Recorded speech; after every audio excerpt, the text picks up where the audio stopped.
My name is Bella and I'm 28. This looks like school cafeteria leftovers, my sister-in-law spat, making a disgusted face at my dinner table. Do you people actually eat this garbage every day? Everyone stopped eating. I took a deep breath, smiled, and murmured quietly, "How interesting your opinion." Considering who actually cooked it. The silence that followed was thick enough to cut with the knife Stella had just used to slash my evening into pieces. Where are you watching from today? Drop your location in the comments below and hit that like and subscribe button if you've ever felt completely blindsided by family drama. You'll definitely want to stick around for what happened next. Let me backtrack to how I ended up hosting the dinner party from hell, because trust me, this story gets way more twisted than you'd expect. See, Stella wasn't always my sister-in-law. She used to be my college roommate, back when I thought sharing Pop-Tarts and staying up until 3 a.m. studying for finals was the definition of loyalty.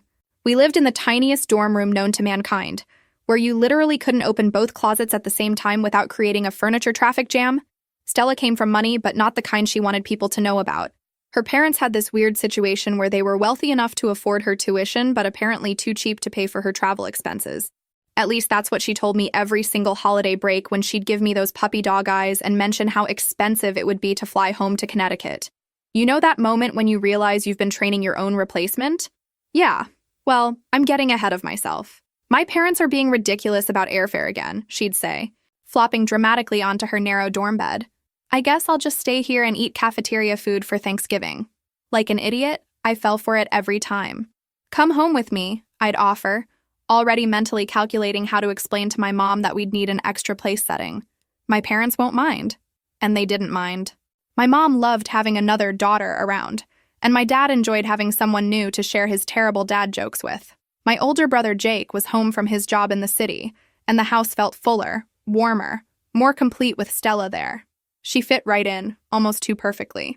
She laughed at Dad's stories, helped Mom with the dishes, and even joined our family's ridiculous tradition of playing charades after dinner. Looking back, I should have noticed how carefully she observed everything, how she took mental notes about our family dynamics, our inside jokes, our weaknesses. But I was young and naive, and I thought friendship meant opening your home to someone who needed it. Funny how some people mistake hospitality for an internship program. The first few holiday visits were genuinely fun. Stella seemed grateful, always bringing small gifts from my parents and helping out around the house. She'd tell stories about her fancy prep school in a way that made it sound horrible rather than privileged, and my parents ate it up. Poor girl, my mom would whisper to me in the kitchen. She seems so lonely. By our junior year, Stella was practically part of the furniture in our house. She knew which cabinet held the good china, which drawer contained the takeout menus, and exactly how my dad liked his coffee in the morning. She remembered birthdays, asked about my mom's book club, and even sent my grandmother a Christmas card. She's like the sister you never had, my mom would say, and I'd smile and agree because I thought it was true. I couldn't have known that Stella was methodically learning everything about my life so she could eventually take it over. The warning signs were there, scattered like breadcrumbs through our college years, but I was too busy being a good friend to see them. That's the thing about predators. They don't announce themselves with fanfare and dramatic music.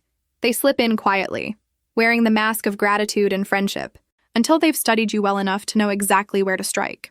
Junior year was when things started getting weird, though I didn't recognize it at the time. Stella began paying extra attention to her appearance whenever we were heading home for breaks. She'd spend hours getting ready, trying on different outfits and asking me which one made her look more approachable or family-friendly. "Do I look like girlfriend material?" she asked one Friday afternoon, modeling a sundress I'd never seen before in our cramped dorm room mirror. "Girlfriend material for who?" I laughed, barely looking up from my economics textbook. "Are you planning to hit on someone's cousin at my family barbecue?" She didn't answer directly, just smiled this secretive little smile that should have set off alarm bells. Instead, I went back to studying while she continued her fashion show, completely oblivious to the fact that she was essentially costume shopping for her next role, my brother's girlfriend. Nothing says grateful houseguest quite like conducting a 4-year case study on your host family. Jake was 26 then, working some high-stress job in marketing that required him to wear ties and drink too much coffee. He'd always been the responsible one, the one who called home every Sunday and remembered to send flowers on Mother's Day. When he was home, he was usually either helping Dad fix something around the house or collapsed on the couch, too exhausted to do much besides watch television. He barely noticed my college friends during previous visits. We'd all just been Bella's roommate, or some girl from school to him. Background noise in his brief moments of downtime. But that summer, something shifted. Maybe it was the way Stella lingered in the kitchen while he grabbed his morning coffee. Maybe it was how she suddenly developed an interest in his favorite baseball team, asking detailed questions about player statistics during dinner. Or maybe it was the way she'd appear whenever he was outside working on his car, offering to hand him tools she definitely didn't know the names of. "Your brother seems really stressed," she mentioned casually one evening as we sat on the back porch. "Does he always work such long hours?" "Unfortunately, yeah," I replied, not thinking much of it. "His company is pretty demanding. That's why he loves coming home. He can actually relax here." "That's so sad," Stella said. And there was genuine sympathy in her voice. He deserves someone who understands how hard he works. At the time, I thought she was just being caring. Stella had always been good at reading people, at saying exactly what they needed to hear. It's part of what made her such a good friend back then. She remembered when you had exams, checked in when you were stressed, and always knew the right thing to say when you were having a bad day. I didn't realize she was doing market research. The breakthrough moment happened during our family's annual 4th of July barbecue. Jake was manning the grill, sweating in the summer heat and trying to keep track of everyone's burger preferences, when Stella appeared beside him with a cold beer and an offer to help. "You look like you could use this," she said, handing him the bottle. "And maybe an extra pair of hands?" I watched from the picnic table as they worked together, Stella asking questions about cooking times, and Jake explaining the difference between medium and medium rare. She laughed at his jokes, complimented his grilling skills, and somehow managed to make standing over a hot grill look like the most fascinating activity in the world. "She's really something," my dad commented, nodding toward the grill. "Smart girl. And she clearly appreciates your brother." My mom beamed. "She'd be perfect for him, wouldn't she? They seem so natural together." I felt a weird twist in my stomach that I couldn't quite identify. "Stella's my friend," I said automatically. "She's not... she's here as my guest." "Of course, sweetheart." Mom patted my arm. "I just think it's nice that she gets along so well with everyone." That night, after most of the family had gone to bed, I found Jake and Stella sitting on the front porch swing, talking quietly and laughing at inside jokes that apparently already existed between them. The porch light created this warm, intimate circle around them, and for the first time, I felt like an outsider in my own home. "Hey guys," I said, stepping outside. "Getting some air?" "Just talking," Jake said, but there was something different in his voice. Something softer. Stella smiled at me, but it didn't quite reach her eyes. "Your brother was telling me about his job. It sounds really challenging." "Yeah, Jake's always been a workaholic," I said, settling into one of the porch chairs. "Even in high school, he was the guy with the 5-year plan and the color-coded calendar." "There's nothing wrong with being ambitious," Stella said, and I caught the slight defensive edge in her tone. "I didn't say there was," I replied, confused by her reaction.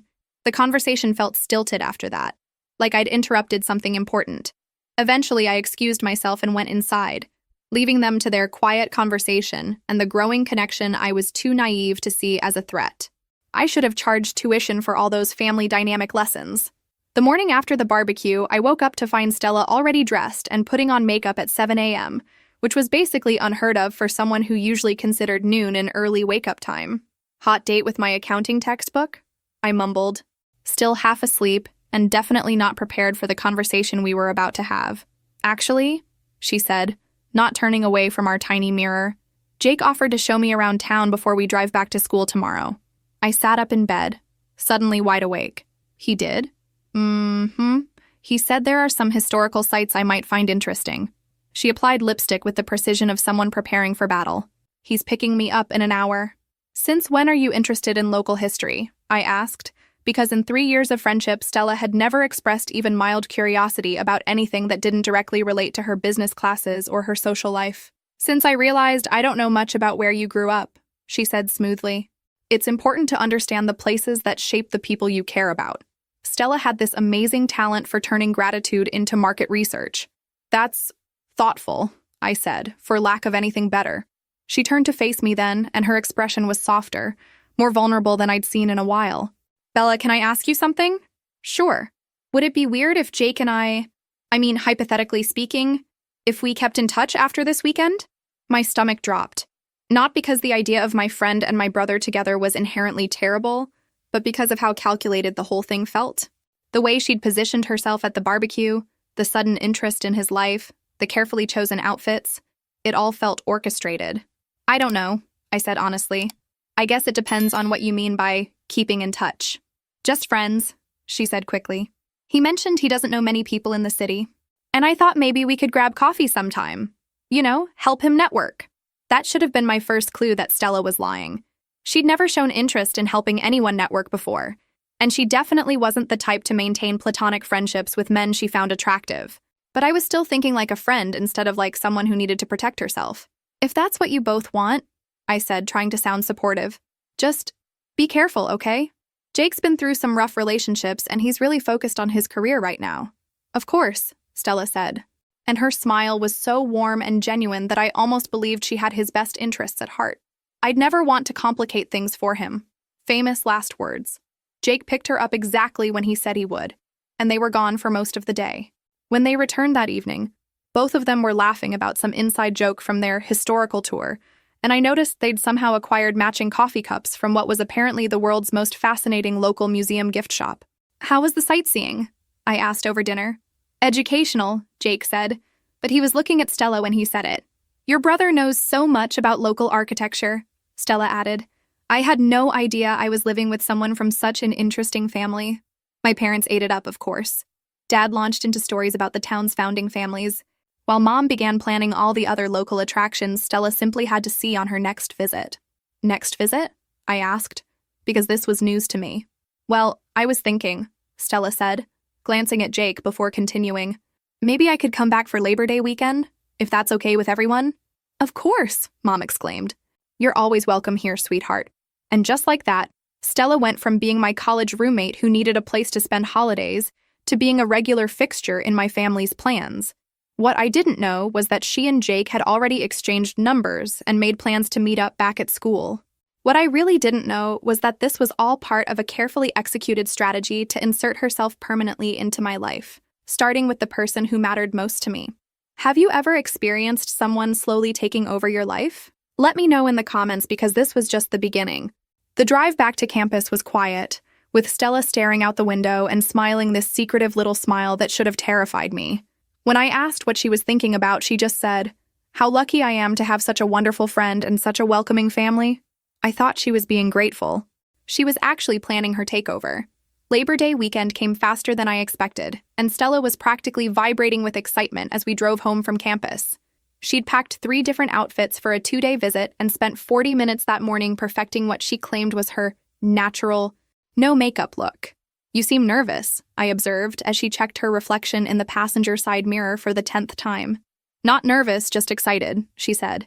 I've been looking forward to this all month. What she didn't mention was that she'd been texting with Jake almost daily since our last visit. I only found out about their constant communication by accident, when her phone lit up with a message from him while she was in the shower, and I was trying to find her economics notes. Can't wait to see you this weekend. Hope Bella doesn't mind sharing your attention? The winky face made my stomach turn. Though I couldn't articulate why. Maybe it was the implication that I was somehow in competition with my own brother for my friend's time. Maybe it was the casual way he assumed I'd be okay with being sidelined in my own family home. Or maybe it was the growing realization that both of them had been planning this reunion without including me in the conversation. When we arrived at my parents' house, Jake was already there, supposedly having arrived early to help Dad with some yard work. But when we pulled into the driveway, I noticed he was wearing his good jeans and the cologne that usually only came out for special occasions. "Stella," he called out, practically jogging over to our car before I'd even turned off the engine. "How was the drive?" "Perfect," she said, accepting his help with her luggage even though she'd packed light enough to carry everything herself. "Thanks for offering to help." I grabbed my own bag from the back seat, watching them smile at each other like they were sharing some private joke. This was different from their interaction at the barbecue. This felt intentional. "Hey, Jake," I said, reminding them that I was actually present. "Oh, hey, Bella," he said, giving me a distracted hug. "Good to see you too." Dinner that night was a masterclass in strategic positioning.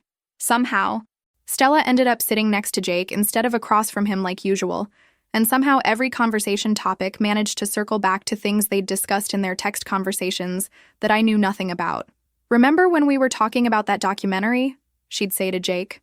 "Oh, the one about urban planning?" "Yeah, that was fascinating," he'd reply, launching into a discussion about city development that nobody else at the table had any context for. I felt like I was watching a tennis match where everyone else knew the score except me. I spent years wondering why I felt like a stranger at my own family gatherings. Turns out I was watching an audition I didn't know was happening. After dinner, while I helped Mom with the dishes, I could hear Jake and Stella laughing about something on the back porch. Their voices carried through the kitchen window, intimate and private in a way that made me feel like an intruder in my own home. They seem to be getting along well, Mom commented, rinsing soap suds off a dinner plate. Yeah, really well, I agreed, trying to keep the weird jealousy out of my voice. Is something bothering you, sweetheart? I paused, dish towel in hand, trying to figure out how to explain the uneasy feeling growing in my chest. I guess I just didn't expect them to become such good friends so quickly. Oh, honey, Mom said, giving me one of her knowing looks. I don't think friends is exactly what's developing between them.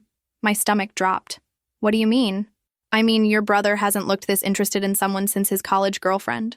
And Stella practically lights up whenever he's in the room. She handed me another plate to dry. I think we might be looking at a romance. But she's my roommate, I said, as if that somehow made the situation impossible. So, you introduced them, technically. You should feel proud of yourself for bringing two wonderful people together. Proud. That's what I should have felt. Instead, I felt like someone had rearranged all the furniture in my life when I wasn't looking, and now I couldn't find my way around my own house. That night, I lay in my childhood bedroom listening to the murmur of voices from the porch below my window. Jake and Stella were still out there, talking quietly in the darkness, and I had the sinking realization that something fundamental had changed. Stella wasn't just my college roommate anymore. She was becoming part of my family in a way that had nothing to do with me, and everything to do with my brother. The worst part? I could already sense that this new version of Stella,